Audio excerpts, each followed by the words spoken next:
معزز سامعین و ناظرین، لے کر آیا ہوں آج پھر سے آپ کے لیے ایک بہت ہی بہترین سا ویڈیو، جس میں انشاءاللہ تعالی عہد نامہ کی فضیلت اور اس کی تلاوت کروں گا، اور اس کے ذریعے سے یعنی عہد نامہ کے ذریعے سے عمل کرنے، وظیفہ کرنے کا طریقہ بھی بتاؤں گا۔ آپ سے بس ایک درخواست ہے، اگر آپ کو یہ ویڈیو پسند آتی ہے تو اس ویڈیو کو ایک لائک کر کے سبسکرائب ضرور کر دیں۔ عہد نامہ توحید الہی کا اقرار ہے۔ جب اللہ تعالیٰ نے روحوں کو پیدا کیا تھا، اس وقت اللہ تعالیٰ نے ان سے عہد لیا تھا کہ کیا میں تمہارا رب نہیں ہوں؟ تو سب روحوں نے کہا تھا کہ ہاں، اسے یوم میثاق کہتے ہیں، یعنی یہ عہد توحید کا تھا۔ اسی عہد کے اقرار کو عہد نامہ کہا جاتا ہے، کیونکہ اس عہد نامہ میں اللہ کی وحدانیت کی شہادت اور حضور اکرم صلی اللہ تعالی علیہ وسلم کی رسالت کا اقرار ہے۔ اس کے متعلق چند اسناد آپ کو بتائے جا رہے ہیں۔ حضرت ابن مسعود رضی اللہ تعالی عنہما سے مروی ہے کہ نبی اکرم صلی اللہ تعالی علیہ وسلم نے ایک روز اپنے اصحاب سے فرمایا، کیا تم اس بات سے عاجز ہو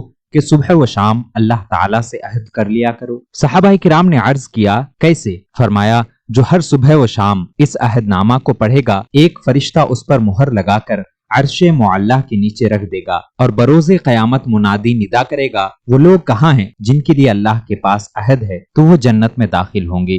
دوسری روایت حضرت عبداللہ ابن مسعود رضی اللہ تعالی عنہ کی، جس کو ابن ابی شیبہ اور حاتم اور طبرانی نے روایت کیا ہے، اور روایت اس طرح سے ہے کہ آپ صلی اللہ تعالی علیہ وسلم نے آیت کریمہ لا یملکون الشفاعۃ الا من اتخذ عند الرحمن عہدا پڑھ کر فرمایا کہ اللہ تعالی قیامت کے دن فرمائے گا، جس شخص کا میرے پاس عہد ہو وہ کھڑا ہو جائے، تو سوائے اس دعا یعنی عہد نامہ کے کوئی کھڑا نہ ہوگا۔ حضرت ابوبکر صدیق رضی اللہ تعالی عنہ سے روایت ہے کہ جس کو حکیم ترمذی نے بھی روایت کیا ہے، آپ فرماتے ہیں کہ رسول اکرم صلی اللہ تعالی علیہ وسلم نے فرمایا، جو شخص ہر نماز کے سلام کے بعد یہ کلمات پڑھے گا یعنی عہد نامہ کو پڑھے گا، ایک فرشتہ اس کو کاغذ پر لکھ کر مہر لگا کر رکھ دے گا۔ جب بندہ اپنی قبر سے اٹھے گا تو وہ فرشتہ وہ نوشہ لائے گا اور ندا کرے گا کہ عہد والے لوگ کہاں ہیں، حتیٰ کہ وہ عہد کیا ہوا ان کو دے دے گا۔ امام صفا نے ذکر کیا، اگر میت کی پیشانی یا عمامہ یا کفن پر عہد نامہ لکھ دیا جائے تو امید ہے کہ اللہ تعالیٰ اس میت کو بخش دے گا اور عذاب قبر سے معمون فرمائے گا۔ امام نصیر نے اس کے جواز کے لیے بیان کیا ہے کہ حضرت عمر فاروق رضی اللہ تعالیٰ عنہ کے استبل کے گھوڑوں کی رانوں پر لکھا ہوا تھا، حبسا فی سبیل اللہ تعالی۔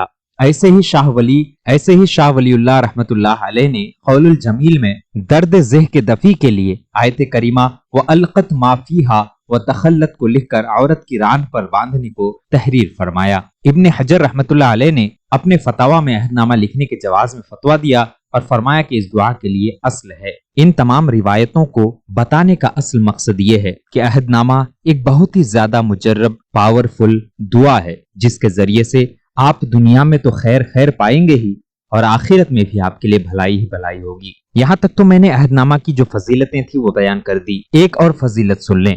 نبی پاک صلی اللہ تعالی علیہ وسلم نے ارشاد فرمایا کہ انسان کے جسم میں 3000 بیماریاں ہوتی ہے، ان میں سے دنیا کے ڈاکٹروں، حکیموں کو صرف 1000 بیماریوں کا علاج معلوم ہے، جن کا ہم ان کے پاس جا کر علاج کرا سکتے ہیں۔ 2000 ایسی بیماریاں ہیں جن کا علاج کوئی بھی نہیں جانتا۔ لیکن جو شخص عہد نامہ کو لکھ لے اور لکھ کر اپنے ساتھ ہمیشہ رکھے تو اللہ تبارک و تعالیٰ اسے صرف 1000 نہیں بلکہ پورے کے پورے 3000 بیماریوں سے حفاظت فرمائے گا، اس کی شفا فرمائے گا۔ اب ہم عہد نامہ کے کچھ عمل اور وظیفے بتا رہے ہیں، اگر آپ ان پر عمل کریں گے تو انشاءاللہ تعالی بے شمار برکتیں، فضیلتیں اور رحمتیں آپ حاصل کر پائیں گے۔ دھیان سے ایک ایک عمل کو دیکھیں اور آپ کی زندگی میں کس چیز کی کمی ہے، اس چیز کے لیے آپ یہ وظیفہ یا عمل کر سکتے ہیں۔ وظیفہ اور عمل کرنے کا سب سے بہترین طریقہ ہوتا ہے کہ آپ غسل کر لیں۔ اگر آپ کا پہلے سے غسل ہے تو آپ وضو کر لیں۔ عمل سے پہلے وضو کر لینا یہ بہت ہی ضروری چیز ہے۔ وضو کرنے کے بعد کسی ایسی جگہ پر بیٹھیں جو پاک اور صاف ہو سکے تو مسجد میں بیٹھیں، یہ آپ کے لیے بہتر ہے۔ اگر آپ عورت ہیں تو آپ گھر میں پاک صاف جگہ پر جہاں پر آپ نماز ادا کرتی ہیں وہاں پر بیٹھ کر عمل کر سکتی ہیں، وظیفہ کر سکتی ہیں۔ جتنے بھی عمل اور وظیفے بتائے جا رہے ہیں یہ سبھی کے لیے عام اجازت ہے، عورتیں بھی کر سکتی ہیں، مرد بھی کر سکتے ہیں، اس کے لیے اجازت کی کوئی ضرورت نہیں۔ عمل اور وظیفہ کرنے کا سب سے بہترین وقت عشاء کی نماز کے بعد کا وقت ہے، یعنی رات کو 9 بجے، 10 بجے، 11 بجے آپ وظیفہ کریں، عمل کریں، یہ زیادہ بہتر وقت ہوتا ہے۔ اگر آپ ان وقتوں میں نہیں کر سکتے تو آپ پورے دن میں کبھی بھی کر سکتے ہیں، یہ آپ کے اوپر ہے۔ سب سے پہلا عمل اور وظیفہ بتایا جاتا ہے روزی اور روزگار کے لیے۔ جو شخص روزی اور روزگار کے لیے پریشان ہے وہ لوگ 21 دنوں تک عہد نامہ کا یہ وظیفہ کر سکتے ہیں۔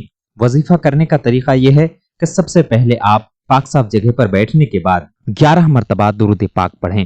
جو بھی درود شریف آپ کو یاد ہو وہ پڑھ سکتے ہیں۔ پڑھنے کے بعد 11 مرتبہ عہد نامہ کو پڑھیں۔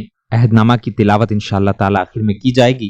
11 مرتبہ عہد نامہ پڑھنے کے بعد پھر آخر میں آپ 11 مرتبہ جو درود شریف آپ کو یاد ہو وہ پڑھ لیں۔ یہ ایک دن کا عمل ہو گیا جو طریقہ بتایا گیا۔ اس طرح سے آپ کو 21 دن تک یہ عمل کرنا ہے، یہ وظیفہ کرنا ہے۔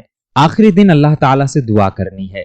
انشاءاللہ تعالیٰ ان 21 دنوں کے اندر روزی روزگار کا جو بھی مسئلہ ہوگا اللہ تعالیٰ اسے حل فرمائے گا۔ کسی بھی حاجت یا کسی بھی مقصد کے لیے آپ عہد نامہ کا وظیفہ کر سکتے ہیں۔ وظیفہ کرنے کا طریقہ بڑا ہی آسان ہے۔ سب سے پہلے آپ پاک صاف جگہ پر بیٹھیں۔ بیٹھنے کے بعد شروع میں 3 مرتبہ درود پاک پڑھیں۔ پڑھنے کے بعد 40 مرتبہ 40 مرتبہ عہد نامہ پڑھیں۔ پڑھنے کے بعد پھر آخر میں آپ 3 مرتبہ درود پاک پڑھ لیں۔ یہ آپ کا ایک دن کا وظیفہ اور عمل ہو گیا۔ اس طرح سے آپ کو 41 ڈیز یعنی کہ 41 دنوں تک یہ عمل کرنا ہے، یہ وظیفہ کرنا ہے۔ اور آخری دن اللہ تعالیٰ سے آپ کو دعا کرنی ہے اپنے حاجت کو پوری کرنے کے لیے، مقصد کو پوری کرنے کے لیے۔ اللہ تعالیٰ آپ کی حاجتوں اور مقصدوں کو انشاءاللہ تعالیٰ ضرور پوری فرمائے گا۔ جو شخص بار بار بیمار رہتے ہوں، دوائی وغیرہ کرتے ہیں، علاج کرتے ہیں اور شفا نہیں ملتی، ایسی صورت میں نے ایک طریقہ تو پہلے ہی بتا دیا کہ عہد نامہ کو لکھ کر اپنے ساتھ رکھنے سے بھی بیماریاں دور ہوتی ہیں۔ اور اگر کوئی شخص بیمار رہتا ہے تو روزانہ صرف 1 مرتبہ عہد نامہ کسی بھی وقت میں پڑھ لے، فجر کے بعد پڑھے، ظہر کے بعد پڑھے، عصر، مغرب، عشاء کے بعد پڑھے، کبھی بھی وقت ملے 1 مرتبہ روزانہ اگر کوئی شخص عہد نامہ کو پڑھ لیتا ہے تو اللہ تعالیٰ اس کے جسمانی اور روحانی دونوں بیماریاں ختم کر دیتا ہے۔ کوئی شخص شادی کے لیے پریشان ہے، چاہے وہ لڑکی ہو چاہے وہ لڑکا ہو یا پھر ان کے ماں باپ ہوں، اگر آپ ایسی سچویشن میں ہیں، ایسی پریشانی میں ہیں کہ آپ کے اولاد کی شادی نہیں ہو رہی یا آپ کی خود کی شادی نہیں ہو رہی، تو ایسی صورت میں آپ ایک چھوٹا سا وظیفہ کر سکتے ہیں۔ وظیفہ کرنے کا طریقہ یہ ہے، سب سے پہلے آپ پاک صاف جگہ پر بیٹھنے کے بعد 7 مرتبہ 7 ٹائم درود پاک پڑھیں گے۔ جو بھی درود شریف آپ کو یاد ہو وہ پڑھ سکتے ہیں۔ پڑھنے کے بعد 41 مرتبہ 41 ٹائم عہد نامہ کو پڑھیں گے۔ پڑھنے کے بعد پھر آخر میں 7 مرتبہ 7 ٹائم درود پاک پڑھ لیں۔ یہ ایک دن کا وظیفہ ہو گیا۔ اس طرح آپ کو 11 دنوں تک یہ وظیفہ، یہ عمل کرنا ہے۔ انشاءاللہ تعالیٰ ان 11 دنوں کے اندر آپ کے لیے بہت ہی اللہ تبارک و تعالیٰ کی طرف سے مناسب رشتہ مہیا ہو جائے گا انشاءاللہ عز و جل۔ اور جو بھی رکاوٹیں ہوں گی، شادی میں کسی طرح کی بھی رکاوٹیں ہوں گی، اللہ تعالیٰ ان رکاوٹوں کو دور فرمائے گا۔ اسی لیے جو لوگ شادی کے لیے پریشان ہیں وہ یہ عمل، یہ وظیفہ ضرور کریں۔ ہر آفت و بلا سے محفوظ رہنے کے لیے بھی آپ عہد نامہ کا وظیفہ کر سکتے ہیں۔ وظیفہ کرنے کا طریقہ یہ ہے کہ سب سے پہلے آپ درود شریف پڑھ لیں، صرف 1 مرتبہ درود شریف پڑھیں۔ پڑھنے کے بعد 3 مرتبہ عہد نامہ کو پڑھیں۔ پڑھنے کے بعد پھر آخر میں 1 مرتبہ درود شریف پڑھ لیں۔ یہ ایک دن کا وظیفہ ہو گیا۔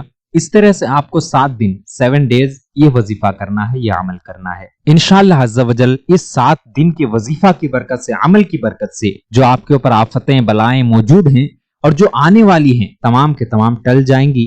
آپ کے لیے آسانیاں پیدا ہو جائیں گی، ہر مشکلات اور آفت و بلیات آپ سے دور ہو جائیں گی اور آپ اللہ تعالیٰ کے ایک شکر گزار بندوں میں سے بن جائیں گے انشاءاللہ عز و جل۔ تو یہ تھی کچھ عہد نامہ کی فضیلتیں اور کچھ اعمال اور وظیفے، جسے اگر آپ کرتے ہیں تو یقیناً آپ کی زندگی آسان ہو جائے گی۔ اب عہد نامہ کی تلاوت سماعت فرمائیں۔ بسم اللہ الرحمن الرحیم۔ اللہم فاطر السماوات والارض عالم الغیب والشہادۃ انت الرحمن الرحیم۔ اللہم انی اعہد الیک فی ہذہ الحیاۃ الدنیا واشہد ان لا الہ الا انت وحدک لا شریک لک واشہد ان محمدا عبدک ورسولک فلا تکلنی الی نفسی فانک ان تکلنی الی نفسی تقربنی الی الشر وتباعدنی من الخیر وانی لا اتکل الا برحمتک فاجعل لی عندک عہدا توفیہ الی یوم القیامہ انک لا تخلف المیعاد۔